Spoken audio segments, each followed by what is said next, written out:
Hola amigos del Ministerio de Café con Fe, hoy continuando con el estudio del Evangelio de Mateo, vamos a entrar a una de las partes más importantes, tal vez la predicación más importante que dio el Señor Jesucristo, y es el Sermón del Monte.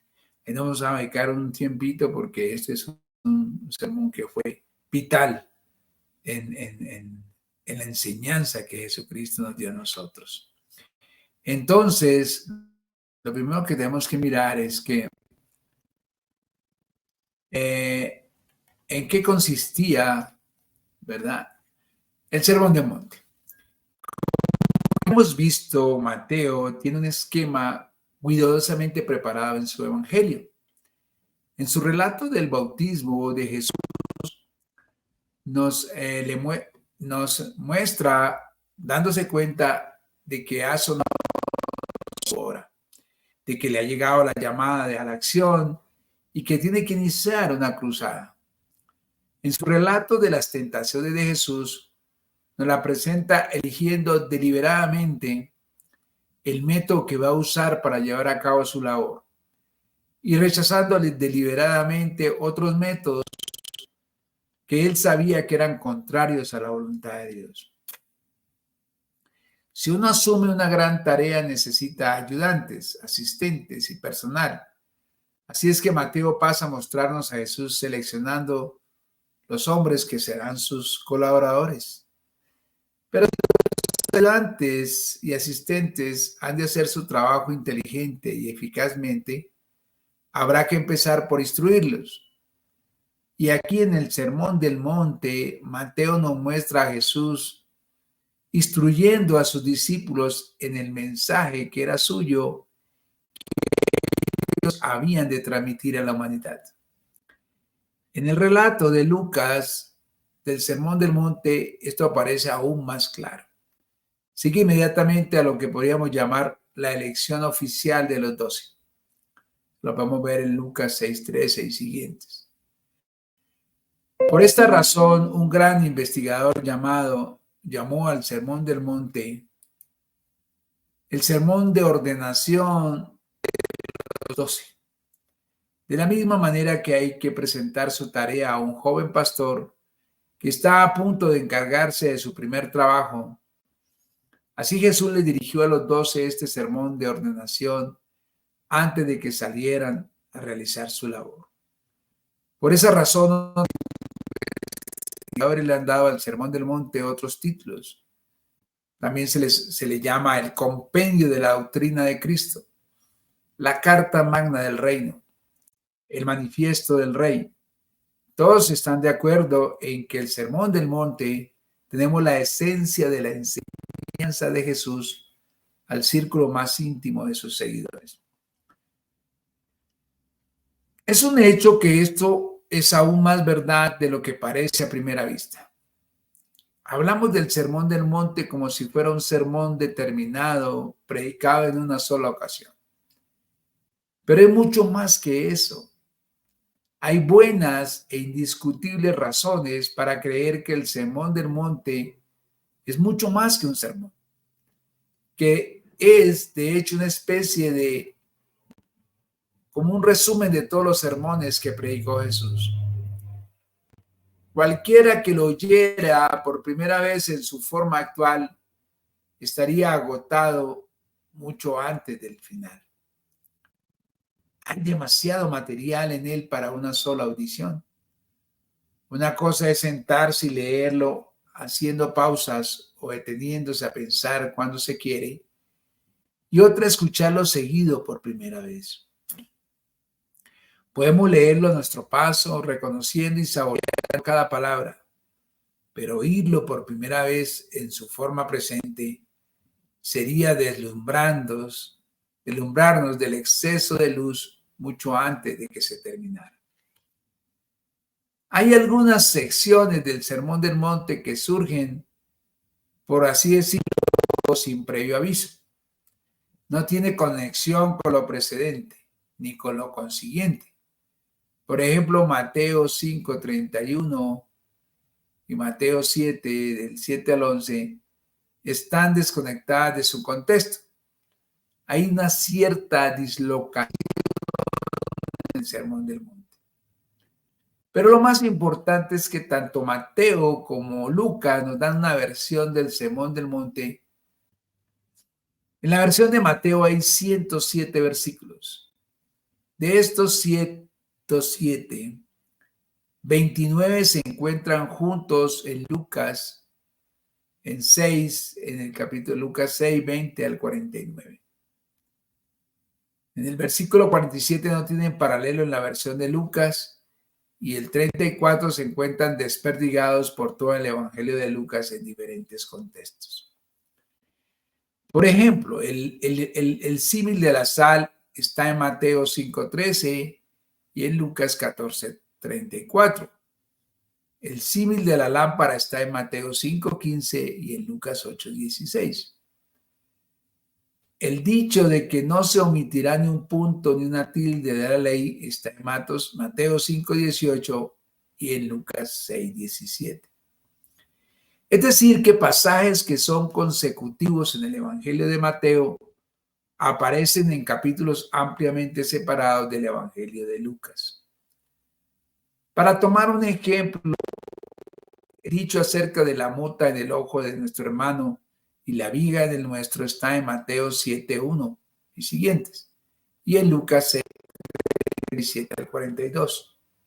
Y el pasaje en que Jesús exhorta a pedir y buscar está en Mateo 7, del 7 al 18, y en Lucas 11, del 9 al 13. Si te hablamos de estos pasajes, lo vemos todavía más claro. O sea, Mateo 5:13 es igual a Lucas 14:34 y siguientes. Mateo 5:15 es igual a Lucas 8:16. Mateo 5:18 es igual a Lucas 16:17. Mateo 7, del 1 al 5, es igual a Lucas 6:37 al 42. Mateo 7, del 7 al 12, es igual a Lucas 11, del 9 al 13. Ahora bien, como ya hemos visto, Mateo es esencialmente el Evangelio de la enseñanza. Su característica es que recoge la enseñanza de Jesús bajo ciertos epígrafes importantes. Y es mucho más probable que Mateo agrupara las enseñanzas de Jesús en un esquema general, que Lucas tomara ese esquema y lo desmembrara y dispersara sus piezas por todo su evangelio. El Sermón del Monte no es un sermón único que Jesús predicara en una ocasión determinada. Es el sumario de su enseñanza. Se ha sugerido que después de escoger definitivamente a los 12, puede que Jesús se retirara con ellos a algún lugar tranquilo durante una semana o más y que durante ese tiempo les enseñara todo el tiempo. Y el Señor del Monte es la destilación de esa enseñanza. Vamos a ver la introducción de Mateo. De hecho, la frase introductoria de Mateo ya nos aclara esto considerablemente. Dice, viendo las multitudes, Jesús subió a un monte y se sentaba, y sus discípulos se le acercaban, y él abría su boca y les enseñaba. En este breve versículo hay tres claves acerca del sentido del Sermón del Monte. Primero, Jesús se puso a enseñarles después de sentarse. Cuando un rabino judío estaba impartiendo su enseñanza oficialmente, se sentaba para hacerlo. Nosotros seguimos hablando de las cátedras de los profesores, y el que un papa hable es cátedra quiere decir que lo hace desde el asiento de su autoridad. Los rabinos enseñaban cuando estaban de pie o iban andando, pero su enseñanza oficial la daban cuando habían ocupado un asiento. Así pues, la misma observación de que Jesús se sentara es ya una indicación de que su enseñanza era central y oficial. Segundo, diciendo que abriendo su boca les enseñaba. Esta frase, abriendo su boca, no es simplemente una pericia decorativa para decir una frase decorativa. Esta frase tiene en griego doble significado. Primero, se usa para un pronunciamiento solemne, grave y dignificado. Se usa, por ejemplo, del dicho de los oráculos. Es el prefacio natural para un dicho de importancia, para una sentencia importante. Y segundo, se usa de la manifestación de una persona que abre de veras su corazón y deja fluir su mente y sentimientos totalmente. Se usa de una enseñanza íntima y sin barreras entre maestro y discípulos. De nuevo, el mismo uso de esta frase indica que el material del Sermón del Monte no es ocasional de enseñanza. Es el grave y solemne pronunciamiento sobre cosas centrales. Jesús abría y exponía aquí su corazón y mente a los que habían de ser sus hombres de confianza. Tercero, en griego hay, como en español, dos pasados simples. El aoristo, que corresponde a nuestro pretérito indefinido y que expresa una acción que tuvo lugar y se completó en el pasado, y el imperfecto, como el pretérito imperfecto nuestro, que describe una acción repetida, continua o habitual en el pasado. Compárese. Asistió a una conferencia una vez, aoristo.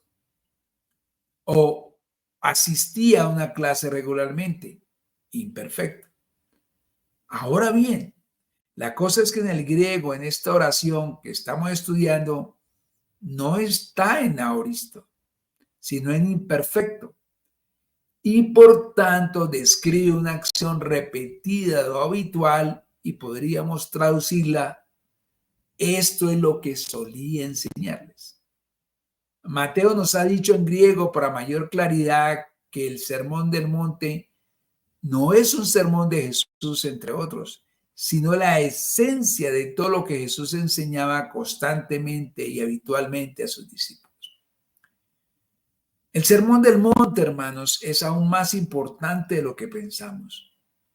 Mateo en su introducción quiere hacernos comprender que se trata de la enseñanza oficial de Jesús, que en el Sermón del Monte Jesús les abrió su mente y corazón a sus discípulos, que es el sumario de la enseñanza que Jesús solía impartir a su círculo íntimo. El Sermón del Monte no es nada menos que la memoria concentrada de muchas horas de comunicación de corazón a corazón entre el maestro y sus discípulos. En nuestro estudio del Sermón del Monte vamos a colocar a la cabecera de cada bienaventuranza la traducción de la Reina Valera. Y luego, al terminar el estudio, expresaremos su significado en el lenguaje de hoy. Hermanos, aquí vamos un preámbulo de este tema tan importante que va a ser el Sermón del Monte. Bueno, hermanos, cuídense mucho. Dios los bendiga.